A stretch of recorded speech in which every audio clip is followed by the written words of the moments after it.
Right, you came to Germany, you Even, are doing your master's. Then how was it about your thesis, master thesis, and after that phase after that?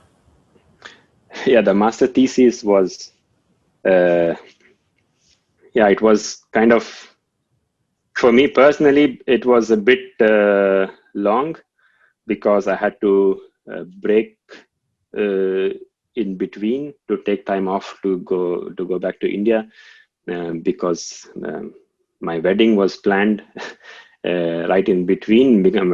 So I took a 3-month break and then went back to India and then got married, and then I came back to Germany and then completed my master thesis.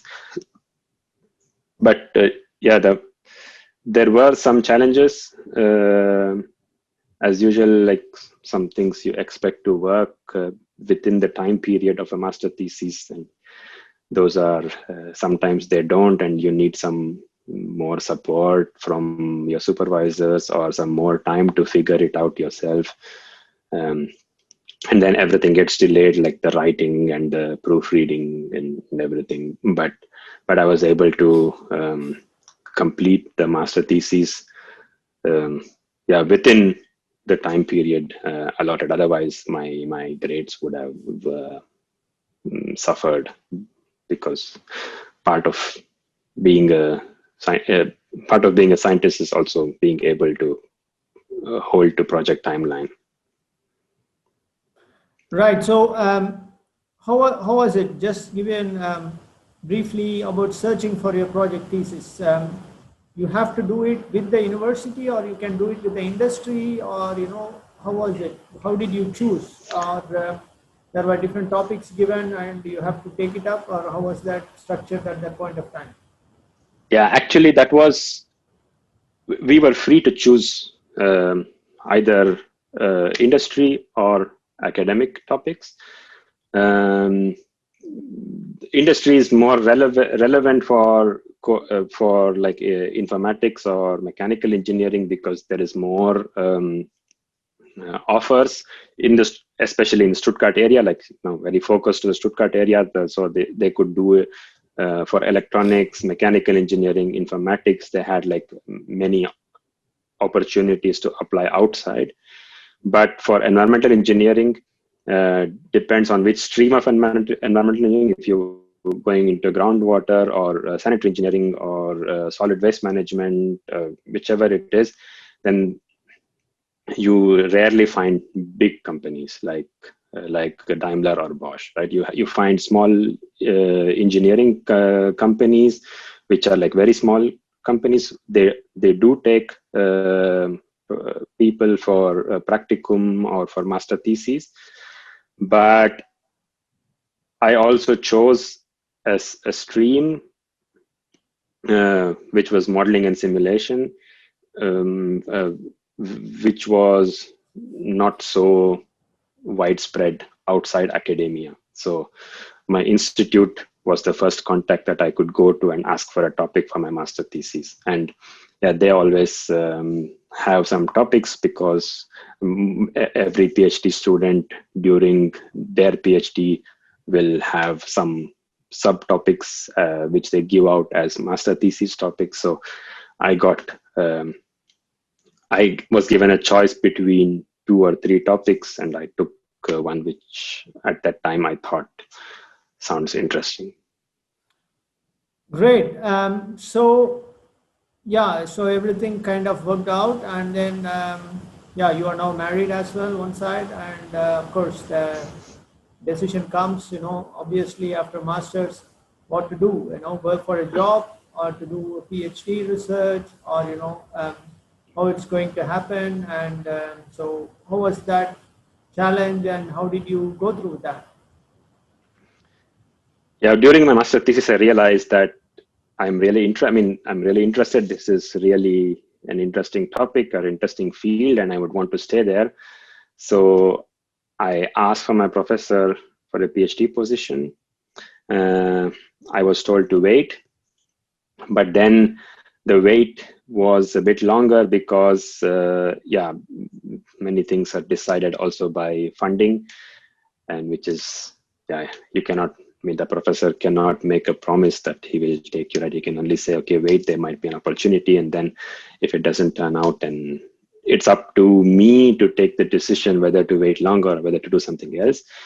And in the meanwhile, my professor was also trying to like get me in touch with other professors who might have a potential opportunity.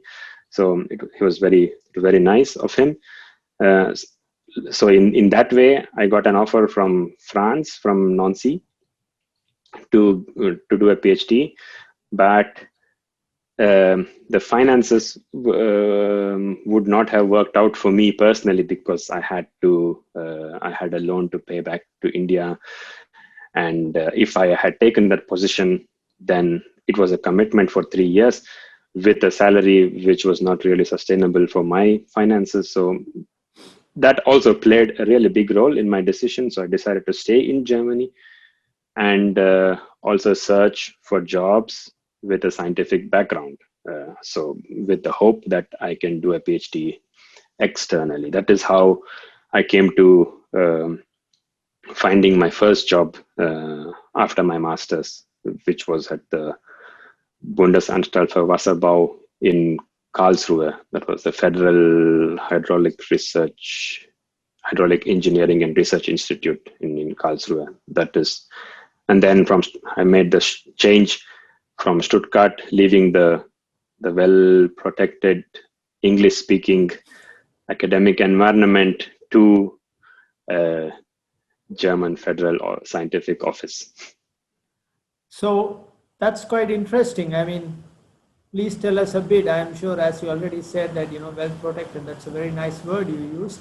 Of course it is. And then now you are entering into let's say, full, of course, international, but still a German institution, or let's say German, government institution. So how was it? And with respect to the research, but also getting to know the working groups there, how was it completely different from the university setting, and what it teach you? Something that you have learned for yourself and, for the further research? It was completely different, right? I mean, starting from the interview was in German, and there were like 8 people in the interview committee. But at that time, so my German maybe Vinay, was not good. Just a point. Yeah? When you said it was in German, so when was it that you learned so good German, or that you are so confident that you can attend an interview in German? How did it happen? In master's time, or how that you found time to learn German? What was your intrinsic motivation?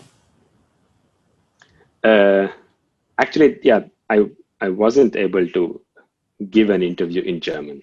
I mean, my German was not good enough to give an interview in German, but I got I got the call for the interview, and then I was at the university. I remember I went to Privatdozent at the university and said, I have got this. Do you think I can do it? And then he started talking to me in German, and then said, do you understand what I'm saying? Then I can understand. I could understand what he was saying, just that I did not have the vocabulary or the grammar to reply back in German. But then I took a chance, and at the interview I said, okay, you can talk to me in German, but right now I am not in a position to answer you back in German, so I will answer back in English. And thankfully they agreed.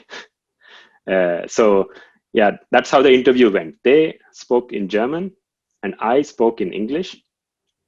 And but then I also, some small conversations I could still do in German, because my course, in my course, we had to compulsorily do 2/3 of A2.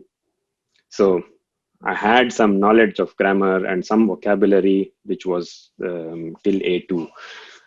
And then I said, yeah, I don't know German, but I will answer now in English, but I will make an effort to learn German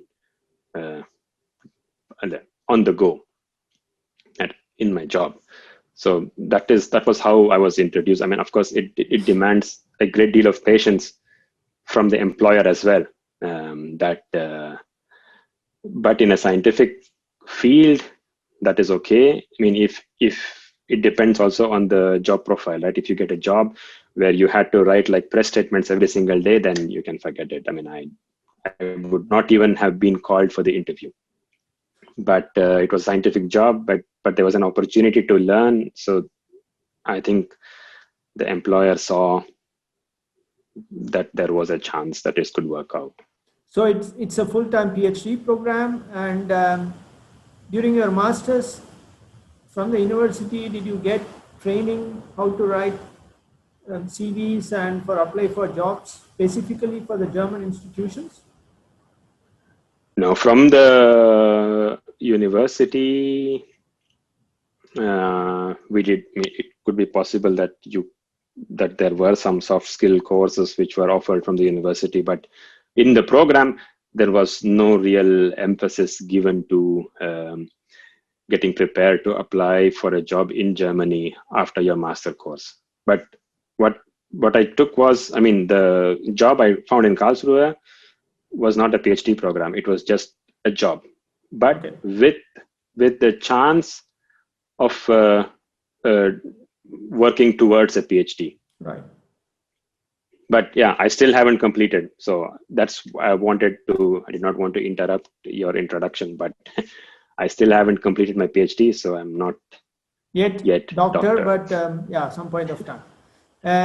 I think, yeah, it's quite interesting because I know also quite a lot of people working in such federal offices.